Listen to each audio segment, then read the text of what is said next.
আকাশবাণী কলকাতা জেলার চিঠি মালদা থেকে পাঠিয়েছেন আমাদের সংবাদদাতা সহেলি মুখার্জি।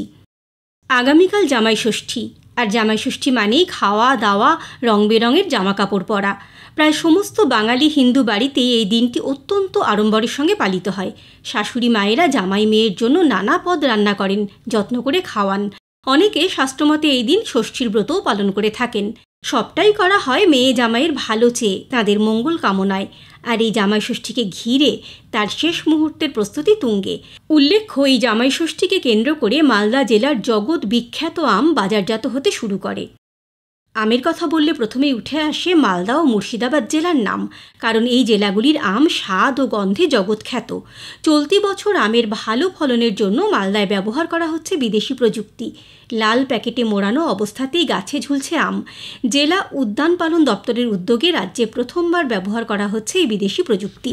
বিশেষ এই প্যাকেটে মোড়ানো অবস্থাতেই গাছে থাকা আমগুলি বড় হচ্ছে। এই আধুনিক পদ্ধতিতে আম চাষ করলে একদিকে যেমন গুণগত মান বজায় থাকবে, তেমনি কীটপতঙ্গের হাত থেকেও রক্ষা পাবে আম। প্রতি বছরই মালদার আমের চাহিদা থাকে তুঙ্গে, কিন্তু চাহিদা থাকলেও গুণগত মান ভালো না থাকায় বিদেশের বাজারে ক্রমশ কদর কমে যাচ্ছিল মালদার আমের। তাই চলতি বছর পরীক্ষামূলকভাবে বিশেষ এই প্যাকেটিং ব্যবস্থা করা হয়েছে। মূলত হিমসাগর, মল্লিকা ও আম্রপালি আমের ক্ষেত্রেই বিশেষ প্যাকেটিং করা হচ্ছে। সাফল্য পেলে আগামী দিনে এই আধুনিক পদ্ধতির প্রচার করার পরিকল্পনা রয়েছে জেলা উদ্যান পালন দপ্তরের। একসময় বিদেশের বাজারে মালদার আমের যথেষ্ট সুনাম ছিল, কিন্তু বিগত কয়েক বছর ধরে মালদার আম বিদেশের গ্রহণযোগ্যতা হারাচ্ছে। মালদা উদ্যান পালন দপ্তরের আধিকারিক সামন্ত লায়েক বলেন, এই বছর প্রথম পরীক্ষামূলকভাবে আধুনিক এই প্যাকেটিং ব্যবস্থা করা হচ্ছে। এই পদ্ধতিতে আম চাষ করলে খুব সহজেই বিদেশে রপ্তানি করা যাবে। গরমকাল পড়লে সবার আগেই মাথায় আসে আমের কথা। ফজলি, ল্যাংড়া, হিমসাগর, আম্রপালি থেকে শুরু করে নানা সুস্বাদু আমের মধ্যে এবার ঢুকে পড়েছে মিয়াজাকি আম। আমের জায়গা হিসেবে এমনিতেই মালদার সুনাম বেশ পুরনো, আর সেখানেই এবার মিষ্টতায় ভরা মিয়াজাকি আমের ফলন শুরু হয়েছে। দুর্লভ এই মিয়াজাকি আম নিজের বাড়ির ছাদে ফলিয়ে নজর কাড়লেন মালদার এক পঞ্চায়েতের কর্মী ঝন্টু সরকার। সিঁদুরে লাল রঙের মতো প্রজাতির আম অন্যান্য আমের থেকে অনেকটাই আলাদা। বিশ্বের অন্যতম দামি এই আম সোনার থেকেও বেশি দামি। লক্ষাধিক টাকার জাপানের সেই মিয়াজাকি আম এবার ফলছে মালদায়। অসময়ে একনাগাড়ে বৃষ্টি, আর এতেই মালদায় বোরো ধানের ভয়াবহ ক্ষতি। হাজার হাজার বিঘা জমির ফসল নষ্ট। মাথায় হাত কৃষকদের। জমি থেকে পাকা ধান তুলতে পারছেন না কৃষকেরা। গত প্রায় এক সপ্তাহ ধরে কম বেশি বৃষ্টি চলছে মালদায়। বর্তমানে হাজার হাজার বিঘা জমিতে বোরো ধান পাকা অবস্থায় রয়েছে। ধান কাটার জন্য পরিষ্কার আকাশের অপেক্ষায় কৃষকেরা। কিন্তু অকাল বৃষ্টিতে ইতিমধ্যেই জমিতে জল দাঁড়িয়ে গিয়েছে।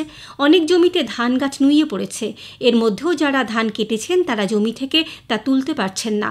অনেকে আবার ধান কাটার জন্য শ্রমিক লাগিয়েও বৃষ্টির জন্য সমস্যায় পড়েছেন। সব মিলিয়ে ব্যাপক আর্থিক সংকটের মুখে মালদার ধান চাষিরা। ফের চোখ রাঙাচ্ছে করোনা। মালদায় 2 বছরের এক শিশুর শরীরে মিলেছে করোনা ভাইরাস। মালদার ইংলিশ বাজার থানা এলাকার বাসিন্দা 2 বছরের ওই শিশু গত শনিবার জ্বর, সর্দি, কাশি এবং পিঠে চোট পেয়ে মালদা মেডিকেল কলেজ হাসপাতালে ভর্তি হয়। সেদিন রাতেই ওই শিশুর লালা সংগ্রহ করে একাধিক পরীক্ষা করা হয়, আর তাতেই করোনা পজিটিভ আসে ওই শিশুর। এরপর ওই শিশুকে মালদা মেডিকেল কলেজ হাসপাতালের পিকু ওয়ার্ডে ভর্তি করা হয়। তবে বর্তমানে ওই শিশু আগের তুলনায় অনেকটাই ভালো রয়েছে। মালদা মেডিকেল কলেজ হাসপাতালের অধ্যক্ষ পার্থপ্রতি মুখোপাধ্যায় জানান, এখনই করোনা নিয়ে কেন্দ্র বা রাজ্যের পক্ষ থেকে কোনো নির্দেশিকা আসেনি, তবে প্রতি মুহূর্তে আমরা যোগাযোগ রাখছি। অভিনব উদ্যোগ গ্রাম পঞ্চায়েতের। মেয়েদের স্বাস্থ্য সুরক্ষায় এগিয়ে এলো মালদা মোথাবাড়ি বিধানসভা কেন্দ্রের আলীনগর গ্রাম পঞ্চায়েত। মূলত ঋতুস্রাব বিষয়ে এখনও গ্রাম বাংলার বহু মেয়ে লজ্জাবোধ করে, বিষয়টি গোপন করে চলে। অনেকেই ন্যাপকিন ব্যবহার করতে না পেরে বিভিন্ন ইনফেকশনজনিত সমস্যার শিকার হয়। এই সমস্যা সমাধানে মেয়েদের স্বাস্থ্য সুরক্ষায় দৃষ্টান্ত স্থাপন করল কালিয়াচক 2 নম্বর ব্লকের আলীনগর গ্রাম পঞ্চায়েত। স্থানীয় 10টি গোষ্ঠীর হাতে স্যানিটারি ভেন্ডিং মেশিন তুলে দেওয়ার পাশাপাশি স্থানীয় 500 মহিলাকে বিনামূল্যে স্যানিটারি ন্যাপকিন প্রদান করা হয়। জেলার চিঠি শেষ হলো। মালদা থেকে পাঠিয়েছেন আমাদের সংবাদদাতা সহেলি মুখার্জি।